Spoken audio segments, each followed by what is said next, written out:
Hello everyone, welcome to let's study YouTube platform. हम BPSC TRE 2 का preparation कर रहे हैं, जिसमें हम विज्ञान को पढ़ रहे थे। हमने कक्षा 6 और 7 का पूरा कंप्लीट कर लिया है। उसमें हम उसको पूरा चैप्टर वाइज पढ़े थे। फिर हमने कल के क्लास में कक्षा 6 का पूरा इंपॉर्टेंट क्वेश्चन देखा था, जो भी एनसीईआरटी और एससीईआरटी में इंपॉर्टेंट क्वेश्चन है। फिर आज हम पढ़ेंगे कक्षा 8 का विज्ञान। तो चलिए फिर हम स्टार्ट करते हैं। इसको भी हम चैप्टर वाइज कंप्लीट करेंगे, तथा इसमें कुछ अलग होगा। हम क्या करेंगे, जैसे कोई एक चैप्टर पढ़ रहे हैं, फिर उससे रिलेटेड हम तुरंत जितने इंपॉर्टेंट क्वेश्चन है उसको साथ ही करते चलेंगे। ठीक है, तो चलिए हम स्टार्ट करते हैं। पहला चैप्टर हमारा पहला अध्याय है दहन और ज्वाला, जो एससीईआरटी में दिया गया है। एनसीईआरटी में ये 4 यूनिट पे है। ठीक है, तो दहन किसे कहते हैं यह देखते हैं। तो वह रासायनिक प्रक्रम जिसमें कोई पदार्थ ऑक्सीजन से अभिक्रिया कर उष्मा देता है, दहन कहलाता है। ठीक है, जिन पदार्थों का दहन होता है वे दाह्य पदार्थ कहलाते हैं। इन्हें ईंधन भी कहा जाता है। ठीक है, अब दाह्य पदार्थ हमको समझ में आ गया। जो जलता है उसी को क्या कहा जाता है, दाह्य पदार्थ कहा जाता है। ठीक है, आग को बुझाने के लिए CO2 की ज़रूरत होती है। अब एक चीज़ याद रखे रहिएगा कि हमको कोई चीज़ जलाने के लिए ऑक्सीजन की ज़रूरत होती है, और हमको ठीक है, और उसको बुझाने के लिए हमको किस चीज़ की ज़रूरत होती है, CO2 की ज़रूरत होती है। ठीक है, दहन के लिए अगर हमको कोई चीज़ दहन या फिर मतलब जलाना है तो उसके लिए हमको दाह्य पदार्थ चाहिए, प्लस उसके साथ ऑक्सीजन या फिर हवा चाहिए, और ज्वलन ताप चाहिए। ठीक है, चलिए हम ज्वलन ताप के बारे में देख लेते हैं कि ये ज्वलन ताप क्या होता है। तो हम ज्वलन ताप देख लेते हैं। तो वह होता है कि वह न्यूनतम ताप जिस पर पहुंचने के बाद कोई पदार्थ जलना शुरू कर देता है। ठीक है, उस पदार्थ का क्या कहलाता है, ज्वलन ताप कहलाता है। जब तक किसी पदार्थ का तापमान इस मान से कम रहेगा वह नहीं जलेगा। ठीक है, इतना समझ में आ गया। वह तापमान या फिर वह न्यूनतम तापमान जिस पर कोई पदार्थ जलने लगता है, ठीक है, वह उस पदार्थ का ज्वलन ताप कहलाता है। अगर ज्वलन ताप का मान अगर उससे कम है, जब तक वह उस मान तक पहुँच नहीं जाएगा तब तक वह जलना स्टार्ट नहीं होगा। ठीक है, इतना हमको समझ में आ गया। और समझते हैं इसमें। तो अलग अलग पदार्थों का ज्वलन ताप अलग अलग होता है। किसी पदार्थ को जलाने के लिए कम तापमान तक गर्म करना पड़ता है और किसी को ज़्यादा तापमान तक। ठीक है, पदार्थों का जलन उसकी प्रकृति पर निर्भर करता है। ठीक है, इतना समझ में आ गया। जैसे हम एक चीज़ और समझे कि गर्मियों के मौसम में बहुत अधिक गर्मी पड़ती है, तो कुछ स्थानों पर सूखी घास पकड़ लेती है। ठीक है, जिससे पूरा जंगल ही आग की लपेट में आ जाता है, जिसे दावानल कहा जाता है। ठीक है, अब वह जिसका पदार्थ, जैसे अगर हम देखें कि वह पदार्थ जिसका तापमान कम होता है आसानी से आग पकड़ लेता है। कभी कभी माचिस की तीली ऐसे ही स्टोव के बर्नर के पास अगर हम ले जाएं तो वो भी पकड़ लेती है। ठीक है, आग। तो इतना हमको समझ में आ गया ज्वलन ताप किसको कहा जाता है। अब चलिए देखते हैं दाह्य पदार्थ किसे कहा जाता है। जो पदार्थ जलकर ऊष्मा और प्रकाश उत्पन्न करे, जैसे लकड़ी, LPG, डीजल, पेट्रोल इत्यादि, ये सब क्या कहलाते हैं, दाह्य पदार्थ कहलाते हैं। जलने के लिए 3 उपयोगी चीज़ें होती हैं। जैसे अगर इसमें हम देखें तो क्या हो जाएगा, ज्वलनशील पदार्थ होना चाहिए, ज्वलन ताप होना चाहिए, ऑक्सीजन जिसको हवा कहते हैं वो भी रहना चाहिए। ठीक है, अब हम उसके बाद अगला देखते हैं। विद्युत उपकरण या ज्वलनशील पदार्थों में आग बुझाने के लिए CO2 जैसे अग्निशामक का प्रयोग किया जाता है। ठीक है, समझ में आ गया। आग बुझाने के लिए CO2 का छिड़काव किया जाता है। सफ़ेद फास्फोरस कमरे के ताप पर जलने लगता है। ठीक है, अभी हम आगे सफ़ेद फास्फोरस के बारे में पढ़ेंगे। चलिए देखते हैं हम। यहाँ से हम देखते हैं तो सफ़ेद फास्फोरस कमरे के ताप पर जलने लगता है। मोम एक हाइड्रोकार्बन है जो हाइड्रोजन और कार्बन से मिलकर बना होता है। ठीक है, ज्वाला के 3 भिन्न क्षेत्र होते हैं, अदीप्त क्षेत्र, दीप्त क्षेत्र, ज्योतिहीन। ठीक है, अब देखिए अगर हम जैसे मोमबत्ती है और ये देखिए जो ऊपर जो ज्वाला निकल रहा है इसी को ज्वाला क्षेत्र कहा जाता है। ठीक है, तो इसमें 3 क्षेत्र होते हैं, अदीप्त क्षेत्र, दीप्त क्षेत्र, ज्योतिहीन क्षेत्र। ठीक है, चलिए इसको हम फिगर से एक बार समझ लेते हैं। यहाँ पे हम देखते हैं तो ये देखिए ये मोमबत्ती जो है इसका देखिए ये ज्वाला का क्षेत्र है। ठीक है, ये इसका बीच वाला भाग जो आंशिक दहन वाला मध्य भाग होता है पीला होता है। ठीक है, इसको मध्य भाग कहा जाता है। पूर्ण दहन का बाह्य क्षेत्र नीला होता है, जो एकदम बाहर दिख रहा है नीला, ये क्या होता है, पूर्ण दहन का बाह्य क्षेत्र होता है नीला। सबसे गर्म भाग यही होता है। ठीक है, और कम गर्म कौन होता है, ये जो बीच वाला भाग होता है कम गर्म होता है। सबसे कम गर्म अगर देखें तो ये जो बीच वाला पीला होता है सबसे कम गर्म होता है, और ये मोमबत्ती है। ठीक है, बिना जली मोमबत्ती का सबसे आंतरिक भाग का जो क्षेत्र होता है वह काला होता है। तो यहाँ से समझ में आ गया कि कौन कौन से मोमबत्ती की ज्वाला के विभिन्न क्षेत्र कौन कौन से हैं। ठीक है, चलिए फिर हम आगे देखते हैं। फिर आगे हम देखते हैं मोमबत्ती जलाने पर ज्वाला का निर्माण करती है, ठीक है, और लकड़ी का कोयला ज्वाला का निर्माण नहीं करता, ठीक है। माइकल फैराडे ने 1860 ईस्वी में लोगों को मोमबत्ती का इतिहास बताया था, ठीक है। तो एग्जाम में पूछ सकता है मोमबत्ती का इतिहास किसने बताया था, तो माइकल फैराडे ने 1860 ईस्वी में। मोम मधुमक्खी के छत्ते से भी निकाली जाती है, ठीक है। माचिस किसे, अब चलिए हम माचिस के बारे में, जो हम लोग घरों में माचिस का उपयोग करते हैं, इसके बारे में हम लोग पढ़ लेते हैं। इसको हम देखते हैं तो माचिस बनाने का सर्वप्रथम प्रयास 1680 ईस्वी में किया गया था, ठीक है। तो एग्जाम में इस टाइप का क्वेश्चन बन सकता है कि माचिस बनाने का सर्वप्रथम प्रयास कब किया गया, तो 1680 ईस्वी में। फिर उसके बाद रॉबर्ट बॉयल ने कागज के टुकड़ों पर सफ़ेद फास्फोरस लगाकर कमरे के ताप, अब देखिए रॉबर्ट बॉयल ने क्या किया, कागज के टुकड़ों पर सफ़ेद फास्फोरस लगाकर फिर ट्राई किया था, ठीक है। लेकिन तो सफ़ेद फास्फोरस ये क्या होता है, कमरे के ताप पर आग पकड़ लेता है, ठीक है। इसका जो ज्वलन ताप होता है ये बहुत कम होता है, कमरे के ताप पर ही ये क्या होता है, आग पकड़ लेता है, इसलिए इसको बाहर नहीं रखा जाता है, ठीक है। माचिस का जो रूप आज है उसको बनाने का शुरुआत 1845 में हुआ है, ठीक है। चलिए आगे देखते हैं। जब लाल फास्फोरस का क्या हो गया, आविष्कार के बाद हुआ, ठीक है। 1845 के बाद से ही जो आधुनिक रूप से हम माचिस का प्रयोग कर रहे हैं, इसका बनाने का शुरुआत हुआ, ठीक है। लाल फास्फोरस अपने आप आग नहीं पकड़ता है, बल्कि रगड़ने पर ही जलता है, ठीक है। हम देखते हैं माचिस की तीलियों के बारे में। तो जैसे जो माचिस की तीलियां होती हैं वो डिब्बी पर रगड़ने से आसानी से जल जाती हैं, ठीक है, पर अपने आप नहीं जलती हैं, इसलिए ये खतरनाक नहीं होती हैं। लाल फास्फोरस इस्तेमाल करके पहली बार इसका कब इस्तेमाल किया गया था, लाल फास्फोरस का, ये सेफ्टी माचिस के रूप में कार्ल लुंडस्टान ने कब किया था, 1855 में स्वीडन में इसको बनाया था, ठीक है। तो एग्जाम में ये पूछ सकता है कि लाल फास्फोरस का इस्तेमाल करके पहली बार कब माचिस बनाया गया था, तो 1855 में स्वीडन में, ठीक है। फिर अगला देखते हैं तो कागज की कटोरी में पानी रखकर गर्म करने से कागज नहीं जलता है, ठीक है। तो इससे क्या होता है, अगर हम वैसे नॉर्मली कागज को लेकर जाएं, ठीक है, आग के सामने, तो ये क्या होगा, आग पकड़ लेगा। मान लीजिए कोई मोमबत्ती रखा है, उसके ऊपर अगर हम ले जाएं कागज को तो ये जल जाएगा। परंतु अगर हम कागज की कटोरी बना लें तथा उसमें पानी रख लें, उसके बाद लेकर जाएं तो ये नहीं जलेगा। क्यों नहीं जलता है, क्योंकि इससे इसका ज्वलन ताप कम हो जाता है, ठीक है। अभी हमने बताया ज्वलन ताप क्या होता है कि वह न्यूनतम मान होता है जिस पर कोई चीज़ जलने लगता है, ठीक है। तो जब उसमें पानी रहता है तो वह उस ज्वलन ताप तक नहीं पहुंच पाता, इसी वजह से कागज की कटोरी में रख, मतलब वो जो होता है कागज वो नहीं जलता है, ठीक है। ईंधन के अपूर्ण दहन से कार्बन मोनोऑक्साइड जैसा विषैला गैस निकलता है, ठीक है। यहाँ से ये समझ में आ गया। सल्फर नाइट्रोजन के ऑक्साइड अम्लीय वर्षा के मुख्य कारण होते हैं, ठीक है। अब चलिए हम ये देख लेते हैं कि ऊर्जा का ऊष्मीय मान क्या होता है। किसी ईंधन के 1 किलोग्राम पूर्ण दहन से प्राप्त ऊर्जा का मान ऊष्मीय मान होता है, ठीक है। मान लीजिए कोई ईंधन है, उसको हम 1 किलो लेते हैं, ठीक है, 1 किलो ईंधन लें और उसके बाद उसको हम जला के देखें कि हम पूरा उसका दहन करवा दें, ठीक है। फिर हम देखें कि हमको उससे कितनी ऊर्जा प्राप्त हुई, उसी को ऊष्मीय मान कहा जाता है, ठीक है। और इसका मात्रक होता है किलोजूल प्रति किलोग्राम। क्या होता है, किलोजूल प्रति किलोग्राम, ठीक है। तो ये हमारा जो एनसीईआरटी पुस्तक है उसमें कुछ चीज़ों के उसमें मान दिए गए हैं और उससे क्वेश्चन भी एग्जाम में बनते हैं। तो चलिए पहले हम उसको देख लेते हैं, ठीक है। अगर उसमें मान देखिए, अभी हमने बताया ना कि 1 किलो कोई चीज़ लें, ठीक है, और उसको जलाएं, उससे जितनी ऊष्मा प्राप्त होती है उसी को ऊष्मीय मान कहा जाता है, ठीक है। तो ये जो ऊष्मीय मान होता है ये अलग अलग ईंधन का अलग अलग ऊष्मीय मान होता है, ठीक है। गोबर की उपले का अगर हम देखें तो 6000 से 8000, ठीक है।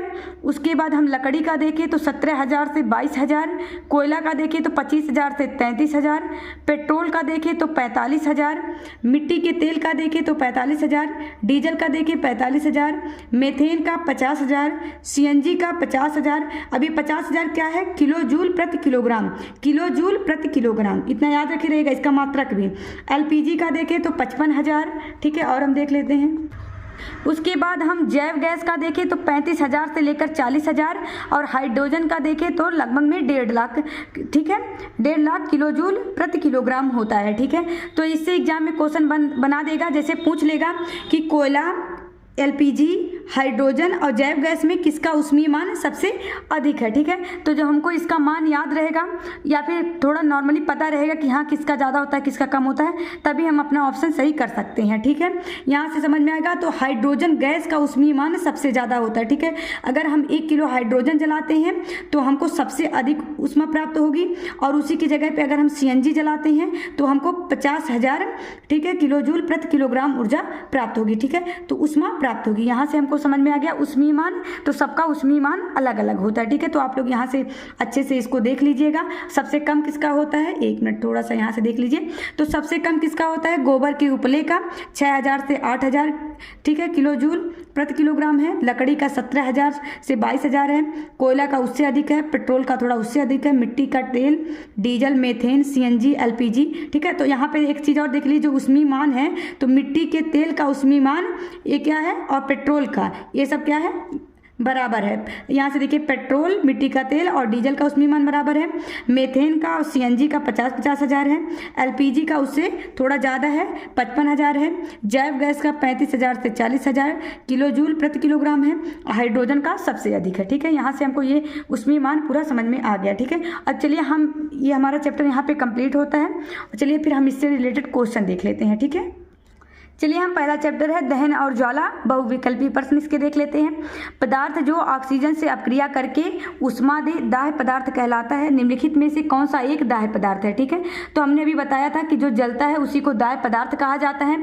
तो लोहे की कील जलेगी नहीं, लकड़ी का टुकड़ा पत्थर का टुकड़ा नहीं, कांच नहीं, तो लकड़ी हमारा क्या हो जाएगा इसमें।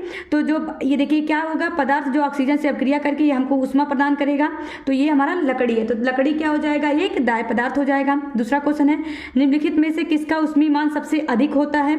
मिट्टी के तेल का, LPG का, बायोगैस का, पेट्रोल का। ठीक है, तो अभी हमने इसको अभी आप लोग को ये हम पढ़ाए हैं कि किसका सबसे ज़्यादा होता है। तो ये LPG का, इसमें से देखिए तो हमने बताया था मिट्टी के तेल का, पेट्रोल का, इस सब का कितना होता है 45,000। अभी हमने बताया था ना, इसके पीछे जब हम पढ़ रहे थे तो हमने बताया था ना कि जो ये होता है मिट्टी के तेल का और पेट्रोल का, इन दोनों का कितना है 45,000 है। ठीक है, उसके बाद हमने इसके किसका बताया था, LPG का हम बताए थे कि 55,000 होता है। ठीक है, उसके बाद बायोगैस का, जैव गैस 35,000 से इसका 40,000 के बीच में था। तो हमारा सबसे ज़्यादा किसका हो जाएगा, LPG का। तो उसमें मान आप लोग याद रख रहिएगा क्योंकि इससे एग्जाम में क्वेश्चन बन सकते हैं। ठीक है, फिर हमारा अगला क्वेश्चन है तीसरा, इसको देखते हैं। मैग्नीशियम का रिबन जिसको फीता कहा जाता है वायु में जलने पर उत्पन्न करता है मैग्नीशियम ऑक्साइड जल और प्रकाश, मैग्नीशियम ऑक्साइड और उष्मा, मैग्नीशियम ऑक्साइड उष्मा और प्रकाश, मैग्नीशियम ऑक्साइड जल और उष्मा। ठीक है, तो ये क्या मैग्नीशियम का अगर हम रिबन इसको हम वायु में जलने पर क्या उत्पन्न करेगा, मैग्नीशियम ऑक्साइड उष्मा और प्रकाश। ठीक है, तो ऑप्शन सी सही है। निम्नलिखित में से कौन सा दाह्य पदार्थ नहीं है, कपूर है, कपूर भी जलेगा, भूसा भी जलेगा, एल्कोहल भी एक प्रकार का दाह्य पदार्थ होता है, बट कांच दाह्य पदार्थ नहीं है। तो इसमें से कौन सा ऑप्शन गलत है, कांच। ठीक है, ऐसा अब देखिए अगला क्वेश्चन है पदार्थ जो ज्वाला के साथ नहीं जलता है। LPG ज्वाला के साथ जलेगा, सूखी घास भी एक ज्वाला के साथ जलेगा, कपूर भी जलेगा, लेकिन तो लकड़ी का कोयला क्या होता है, ये ज्वाला के साथ नहीं जलता है। ठीक है, तो ऑप्शन डी इसमें से सही है। ठीक है, ये ज्वाला के साथ नहीं जलता है। ठीक है, चलिए आगे देखते हैं हम। अगला क्वेश्चन हम देखते हैं, जलती मोमबत्ती पर गिलास उलटकर रखने पर वह कुछ समय बाद बुझ जाती है, यह किसकी अनुपलब्धता के कारण होता है, ऑक्सीजन के, जलवाष्प के, कार्बन डाइऑक्साइड के, मोम के। तो ये किसके कारण होता है, ऑक्सीजन की कमी के कारण ये होता है। ठीक है, तो ऑप्शन ए सही है। किसी भी चीज़ में अगर मान लीजिए कोई चीज़ जल रहा है, अगर हम उसको ढक देते हैं तो उसमें ऑक्सीजन या फिर हवा उसी को कहा जाता है, अगर उसकी कमी हो जाएगी तो ये अपने आप बुझ जाएगा। ठीक है, तो फिर ऑप्शन कितना है, 6 का ए। यदि किसी व्यक्ति के कपड़ों में आग लग जाती है तो उसे बुझाने का सर्वश्रेष्ठ तरीका क्या होगा, कपड़ों पर पानी डालें, अग्निशामक का उपयोग करें, व्यक्ति को ऊनी कंबल से ढक दें, व्यक्ति को पॉलीथीन की चादर से ढक दें। तो अब सबसे अच्छा क्या होगा, व्यक्ति को ऊनी कंबल से ढक दें, क्योंकि अगर हम व्यक्ति को ऊनी कंबल से ढक देंगे तो जो ऑक्सीजन का जो आना जाना हो रहा है वो ऑक्सीजन का तुरंत कट हो जाएगा, जिससे आग तुरंत बुझ जाएगी। ठीक है, इतना समझ में आ गया। तो इसमें से 7वां का क्या हो जाएगा, ऑप्शन सी हो जाएगा। ठीक है, अगला क्वेश्चन हम देखते हैं। अगला क्वेश्चन हमारा निम्नलिखित में से किस पदार्थ का उच्चतम ज्वलन ताप अपेक्षित है। ठीक है, कि ज्वलन ताप हमने किसका बताया था कि उच्चतम होता है कि कौन जल्दी नहीं जलेगा। निम्नतम ताप देखिए, अगर जिसका निम्नतम ताप होगा वह ज्यों अगर हम जलाएंगे तुरंत वह जल जाएगा, तुरंत वह पकड़ लेगा। लेकिन तो जिसका ज्वलन ताप बहुत ज़्यादा उच्चतम होगा वह जल्दी अगर हम जलाएंगे तो जल्दी जलेगा नहीं। ठीक है, तो जैसे क्या मिट्टी का तेल अगर हम आग लगाएंगे तुरंत पकड़ लेगा, पेट्रोल भी पकड़ लेगा। ठीक है, उसके बाद हम ऑप्शन सी देखें, कोयला, तो उसके बाद ऑप्शन डी क्या हो गया, एल्कोहल। तो किसका हो जाएगा, कोयले का जो होता है उच्चतम ज्वलनताप अपेक्षित होता है। ठीक है, तो ऑप्शन डी सही है, ऑप्शन सी सही है। निम्नलिखित में से ज्वलनशील पदार्थों के बारे में सही कथन का चयन कीजिए। ठीक है, इनका ज्वलनताप निम्न होता है और आसानी से आग नहीं पकड़ते हैं। इनका ज्वलनताप उच्च होता है और आसानी से आग पकड़ लेते हैं। इनका ज्वलनताप निम्न होता है और आसानी से आग पकड़ लेते हैं। इनका ज्वलनताप उच्च होता है और आसानी से आग नहीं पकड़ते हैं। ठीक है, तो अगर हम ज्वलनशील पदार्थ देखें कि ज्वलनशील पदार्थ कौन से हैं, मतलब अर्थात जिसका निम्न ताप कम होगा, जिसका ज्वलन ताप क्या होगा, एकदम निम्न होगा। ठीक है, वह तुरंत आग पकड़ लेगा आसानी से। ठीक है, तो इसमें से ऐसा कौन सा ऑप्शन है जिसका ज्वलन ताप निम्न है और वह आसानी से आग पकड़ लेगा, तो हम देखते हैं ऑप्शन सी, इसका ज्वलन ताप निम्न है और आसानी से आग पकड़ ले रहा है। ठीक है, तो हमारा ऑप्शन सी सही है। उसके बाद अगला क्वेश्चन 10वां देखते हैं। निम्नलिखित में से गलत कथन का चयन कीजिए। सामान्यतः जंगल की आग का कारण होता है। ठीक है, मनुष्य की लापरवाही, सूर्य की गर्मी, वृक्षों की कटाई, त्वरित आघात। ठीक है, अगर हम इसमें से देखें तो सामान्यतः लगभग में यहाँ पे दिया निम्नलिखित में से गलत कथन का चयन कीजिए। ठीक है, तो हमको इसमें गलत कथन करना है। ठीक है, तो देखिए मनुष्यों की लापरवाही के कारण तो होता है, आग लगती है। ठीक है, जैसे मान लीजिए मनुष्य वहाँ पे गए जंगल में, ठीक है, घूमने वगैरह के लिए, वहाँ पे वो लोग कोई ज्वलनशील पदार्थ छोड़ दिए। ठीक है, तो मनुष्य की लापरवाही के कारण तो होता है। सूर्य की गर्मी से भी आग लग जाती है, जब बहुत ज़्यादा गर्मी बढ़ जाती है। त्वरित आघात, मान लीजिए कोई त्वरित आघात हो गया तो भी क्या होगा, बिजली वगैरह गिर जाती है, तब भी जंगल में आग लग जाती है। ठीक है, या फिर पेड़ ओड़ में घिसाट के कारण भी आग लग जाती है, तो ये सब कारण हो जाए। लेकिन तो वृक्षों की कटाई इसका कोई कारण नहीं है। ठीक है, तो ये ऑप्शन सी गलत है। ठीक है, समझ में आ गया। चलिए हम क्वेश्चन 11 देखते हैं। किसी ईंधन के ऊष्मीय मान को प्रदर्शित करने वाली इकाई है, तो हमने अभी बताया था किलो जूल प्रति किलोग्राम होता है। क्या, किलो जूल प्रति किलोग्राम, ये याद रखिएगा, एग्जाम में ये क्वेश्चन पूछ सकता है। एक मिनट थोड़ा सा आगे बढ़ा दें, किलो जूल प्रति किलोग्राम होता है। ठीक है, तो यहाँ से हमारा एक क्वेश्चन हो गया। चलिए फिर हम आगे क्वेश्चन देखते हैं। एक मिनट, अगला हमारा क्वेश्चन है, गांव में लोग लकड़ी का उपयोग ईंधन के रूप में करते हैं क्योंकि इसे एक आदर्श ईंधन माना जाता है। अभी आज तक कोई आदर्श ईंधन किसी को माना ही नहीं गया, तो ये ऑप्शन गलत है। यह आसानी से उपलब्ध है और सस्ती है, सही है। यह पर्यावरण हितैषी है, नहीं, पर्यावरण हितैषी नहीं, क्योंकि जब हम लकड़ी को जलाते हैं तो इससे बहुत सारे कार्बन निकलता है। ठीक है, यह आसानी से आग पकड़ लेती है, इसका कारण है यह आसानी से उपलब्ध है और सस्ती है। ठीक है, चलिए फिर हम 13वां क्वेश्चन देखते हैं। निम्नलिखित में से किसे सबसे स्वच्छ ईंधन माना गया है, सबसे स्वच्छ ईंधन। ठीक है, उपला या फिर कंडा, पेट्रोल, किरोसिन, हाइड्रोजन गैस। ठीक है, तो अभी जो हम देखेंगे तो इसमें से हाइड्रोजन गैस को सबसे स्वच्छ ईंधन माना गया है। ठीक है, निम्नलिखित में से गलत कथन का चयन कीजिए। ईंधन वह है जो आसानी से उपलब्ध हो, अधिक मात्रा में ऊष्मा उत्पन्न करे, जलने के उपरांत कोई अवांछनीय पदार्थ छोड़े। तो हमको क्या करना है, गलत कथन का चयन करना है। तो देखिए आसानी से उपलब्ध हो तो ईंधन तो वह होगा ही, अधिक मात्रा में ऊष्मा उत्पन्न करने, ये भी ईंधन रहेगा। उसके बाद वायु में आसानी से क्या है, सामान्य दर से जले, ये भी सही है। लेकिन जलने के उपरांत कोई अवांछनीय पदार्थ छोड़े, ईंधन वह नहीं है। ठीक है, ठीक है, यहाँ से हमको समझ में आ गया। चलिए अगला क्वेश्चन देखते हैं हम। श्याम चूल्हे पर आलू की सब्जी बना रहा था, उसे आश्चर्य हुआ कि तांबे का बर्तन बाहर से काला पड़ रहा है। इसका कारण हो सकता है ईंधन का उचित दहन, आलू की सब्जी का सही तरीके से नहीं पकना, गलत, ईंधन का अनुपयुक्त दहन। ठीक है, तो तांबे का बर्तन अगर बाहर से काला पड़ रहा है तो ईंधन का अनुपयुक्त दहन होगा, तभी ये होगा। ठीक है, तो हमारा ऑप्शन कौन सा सही है, 15 का सी। ठीक है, यहाँ से हमारा दहन और ज्वाला से जो इंपॉर्टेंट क्वेश्चन थे ये हो गए। ठीक है, यहाँ से कुछ क्वेश्चन और देख लीजिए, थोड़ा सा इसमें से है जो SCERT में दिया हुआ है, गलत और सही का निशान लगाना है। तो आप लोग इस चैप्टर को पढ़े हैं तो अच्छे से लगा लेंगे। कागज के कटोरा में पानी डालकर गर्म करने पर कागज जल जाता है, तो ये गलत है कि सही, नहीं जलता है। ठीक है, तो ये क्या हो जाएगा, ऑप्शन गलत हो जाएगा। ठीक है, क्योंकि इसमें दिया है जल जाता है, तो वो जलता नहीं है। अगर हम कागज के कटोरा में पानी डालकर गर्म कर रहे हैं तो वो नहीं जलेगा। ठीक है, तो ये गलत हो जाएगा।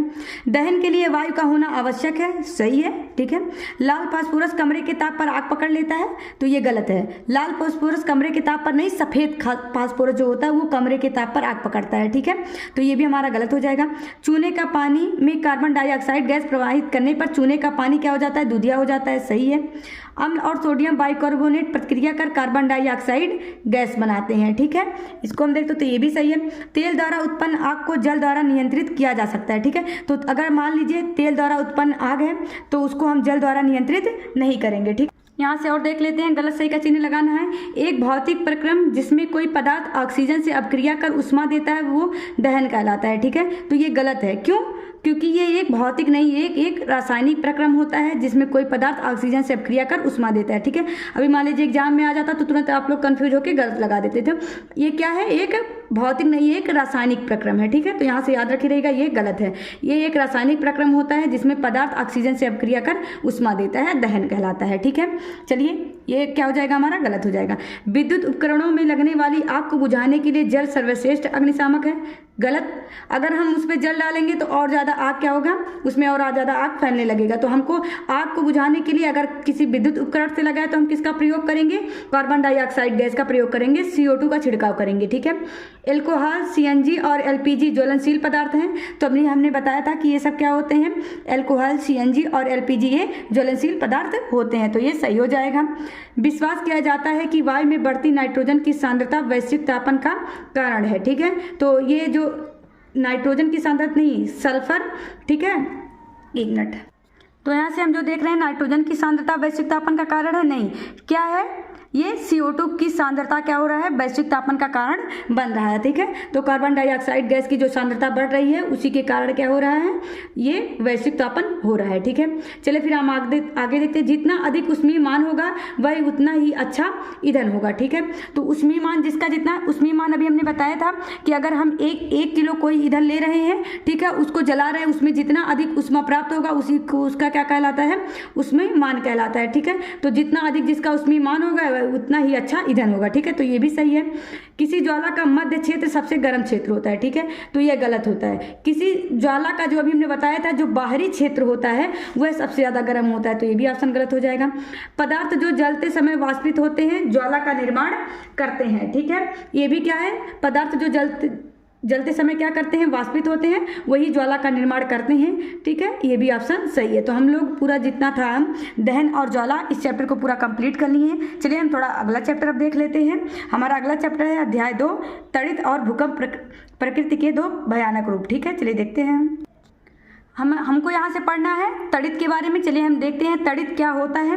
तो तड़ित हम देखें तो तड़ित होता है एक चिंगारी होता है। ठीक है, आपने देखा होगा कि विद्युत के तार ढीले हो जाने पर आपने विद्युत खंभों से चिंगारियाँ देखी होती है ना, निकलते हुए देखी होगी, या परिघटना उस समय बहुत अधिक हो रही होती है। जब अगर मान लीजिए खूब तेज हवा चल रहा है या फिर तार हिलडुल रहे होते हैं, सॉकेट जो होते हैं अपने पलक के ढीले होने पर भी चिंगारियाँ निकालने लगते हैं। ठीक है, तो यही सब क्या कहलाता है, तड़ित कहलाता है। ठीक है, तड़ित भी एक विशाल स्तर की विद्युत चिंगारी होती है। ठीक है, अभी देखिए जब इसे पुराने समय में क्या होता था, इन चिंगारियों का कारण लोग समझते नहीं थे। ठीक है, अतः वे तड़ित से डरते थे और सोचते थे कि उन पर भगवान के क्रोध के कारण यह हुआ है। ठीक है, और देखिए बादलों में भी आवेश एकत्रित होने से तड़ित पैदा हो जाता है। ठीक है, हमें तड़ित से डरना नहीं चाहिए, परंतु इन घातक चिंगारियों से अपनी बचाव के लिए सावधानियां बरतनी चाहिए। ठीक है, इसलिए हम पहले अभी तड़ित के बारे में पढ़ेंगे, फिर हम भूकंप के बारे में पढ़ेंगे कि भूकंप क्या होगा। ठीक है, अगर हम तड़ित के बारे में देखें तो जो ये तड़ित और चिंगारियां थी, ये इनके बारे में 600 ईसा पूर्व से भी पहले जो प्राचीन यूनानी थे ये इसके बारे में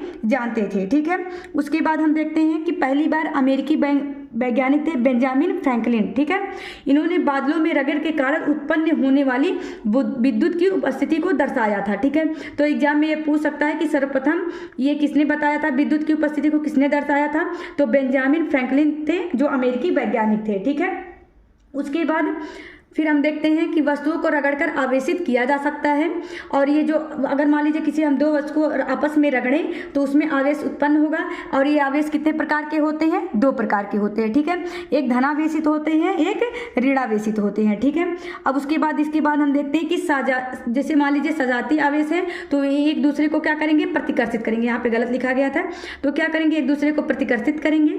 विजातीय आवेश एक दूसरे को क्या करेंगे, आकर्षित करेंगे। ठीक है, यहाँ से समझ में आ गया। मान लीजिए अगर दोनों धनावेशित हैं तो दोनों एक दूसरे को क्या करेंगे, प्रतिकर्षित करेंगे।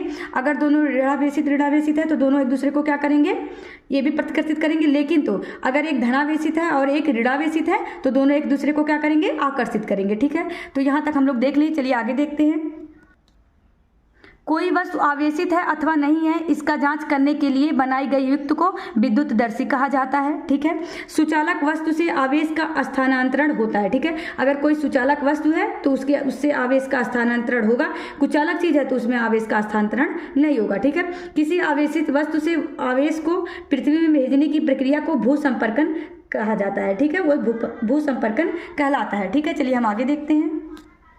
यहाँ से तो चलिए हम देख लेते हैं तड़ित से हम कैसे बच सकते हैं। ठीक है, जो बिजली गिरती है उससे हम कैसे सुरक्षा पा सकते हैं। ठीक है, इसको हम देख लेते हैं। ठीक है, इससे बचने के लिए हमको क्या करना चाहिए, एक बार तड़ित, झंझा अथवा तूफान के समय खुला स्थान सुरक्षित नहीं होता है। ठीक है, किसी घर अथवा छत के अंदर की जगह ही सुरक्षित होती है तड़ित के समय।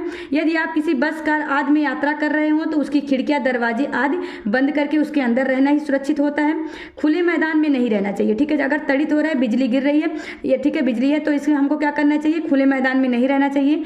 मकान की खुली छत, खेत अथवा बड़े वृक्षों के नीचे ना ही रहना चाहिए। ठीक है, यदि आप बगीचे अथवा जंगल में हैं तो छोटे वृक्षों के नीचे शरण लीजिए, ये नहीं कि बड़े वृक्ष के नीचे बैठ जाइए। ठीक है, तो छोटे वृक्षों के नीचे शरण लीजिए।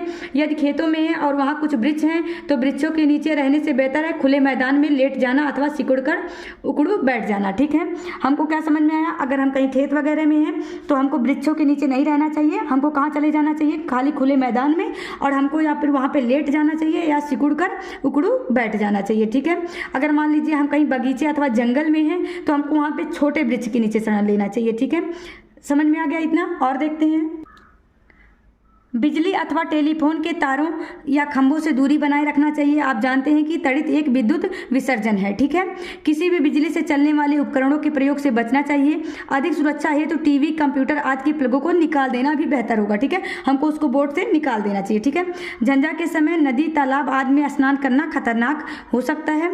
वातावरण शांत होने पर ही सुरक्षित स्थान से बाहर आना चाहिए। ठीक है, इतना हमको समझ में आ गया कि हमको तड़ित से कैसे बच के रहना है। तो एग्जाम में इससे क्वेश्चन भी बनते हैं, आप लोग इसको अच्छे से समझ लीजिए। ठीक है, यहाँ से फिर हमको देखना है भूकंप किसे कहते हैं। भूकंप पृथ्वी का कंपन अथवा कोई झटका होता है, पृथ्वी की भीतर गहराई में गड़बड़ी के कारण उत्पन्न होता है। ठीक है, ये भूकंप पृथ्वी की परत टुकड़ों में विभाजित है, इन टुकड़ों को प्लेट कहा जाता है। ठीक है, समझ में आ गया। जैसे जो पृथ्वी है इसकी जो परत है ये टुकड़ों में विभाजित है, जिसको प्लेट कहा जाता है।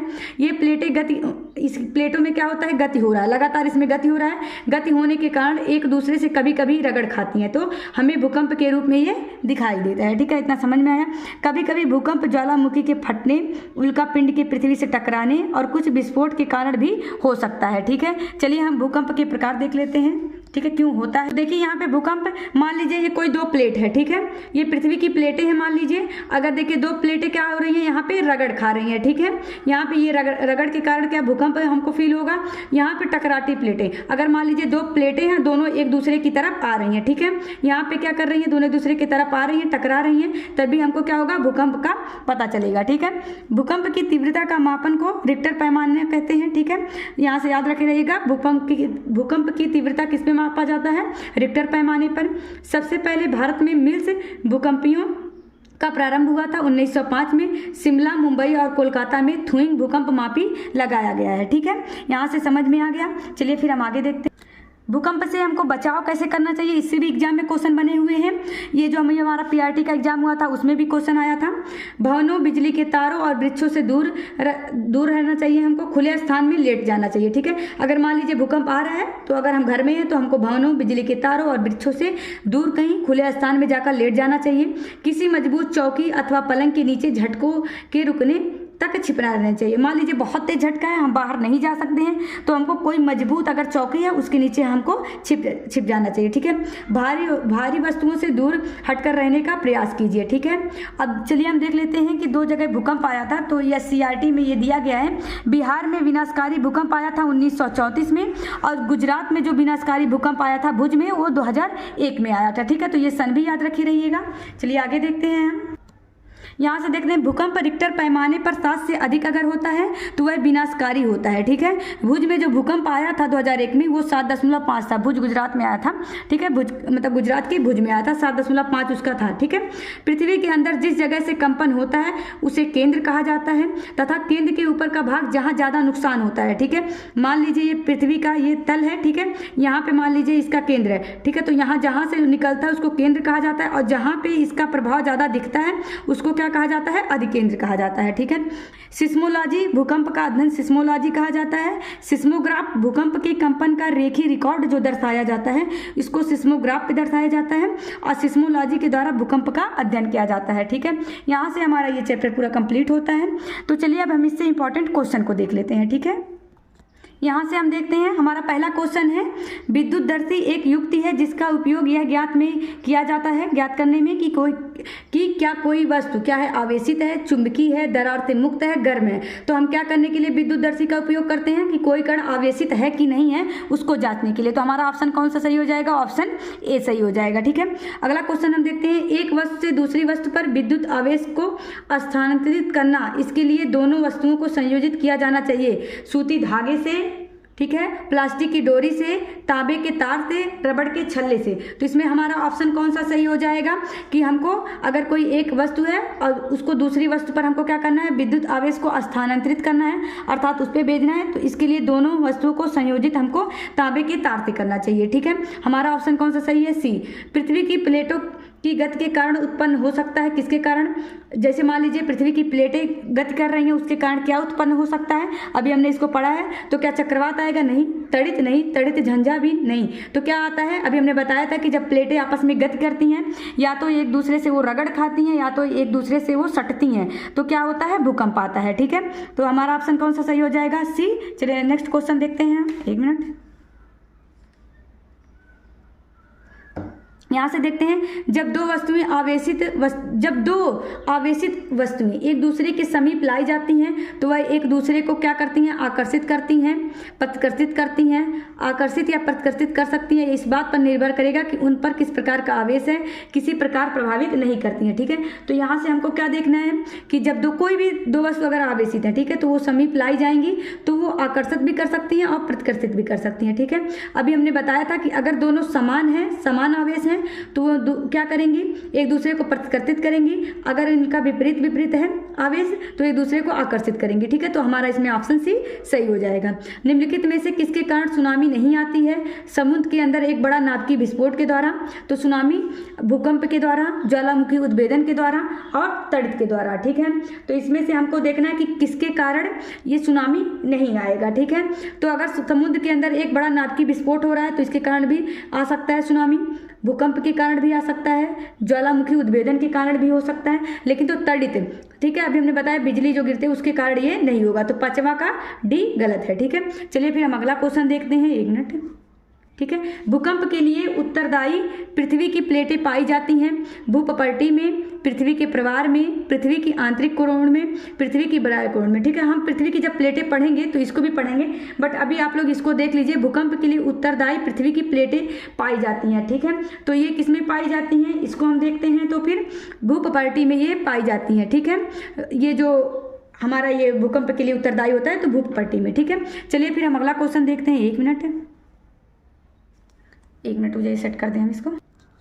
फिर हम देखते हैं, नीचे दिए गए शब्दों की सूची पर विचार कीजिए। भूकंपीय क्षेत्र, भ्रंश क्षेत्र, प्रवार, आंतरिक कोण। ठीक है, ये पृथ्वी की प्लेट की सीमाएं जानी जाती हैं, पहले तथा दूसरे भूकंपीय क्षेत्र और भ्रंश क्षेत्र को। ठीक है, ये क्या है, पहला तथा दूसरा अगर हम देखें, तीसरा तथा चौथे द्वारा। डी हम देख रहे हैं क्या दिया गया है इसमें, पहला, तीसरा और चौथे के द्वारा। ठीक है, तो ये इसका भूकंपीय क्षेत्र और भ्रंश क्षेत्र के द्वारा ये पृथ्वी की प्लेटें की सीमाएं की जाती हैं, पहला तथा दूसरा इसमें से सही होगा, ए है ऑप्शन। बट इसको हम समझाएंगे तो आप लोग समझ जाएंगे, अभी इसको छोड़ दीजिए। ठीक है, पृथ्वी की सबसे बाहरी परत कौन सी है, तो प्रवार, उसके बाद भूपटल, बाह्य कोण, आंतरिक कोण। ठीक है, तो इसमें से हम देखते हैं तो सबसे बाहरी कोण क्या है, भूपटल है सबसे बाहरी परत। ठीक है, विनाशकारी भूकंपों के आने की संभावना कम होती है उत्तर पूर्व भारत में, राजस्थान में, कच्छ के रण में और उड़ीसा में। ठीक है, अगर हम इसको देखें तो हमारा क्या हो जाएगा, तो ये जो उड़ीसा है यहाँ पे विनाशकारी भूकंपों के आने की संभावना सबसे कम है। ठीक है, उत्तरी पूर्वी भारत में भी आता है, राजस्थान में भी, कच्छ के रण में भी। ठीक है, चलिए फिर हम आगे देखते हैं। लास्ट क्वेश्चन एक और रह गया, नीचे दिए गए शब्दों की सूची पर विचार कीजिए। सुनामी, भूस्खलन, बाढ़ और तड़ित। ठीक है, इसमें से कौन सा इस पर विचार करना है, एक मिनट देखिए इसमें क्या दिया गया है। ठीक है, तो इसमें क्या अलग है। ठीक है, तो हमारा जो सुनामी होता है यह सबसे अलग है। ठीक है, इतना हमको समझ में आ गया। चलिए फिर हम आगे देखते हैं।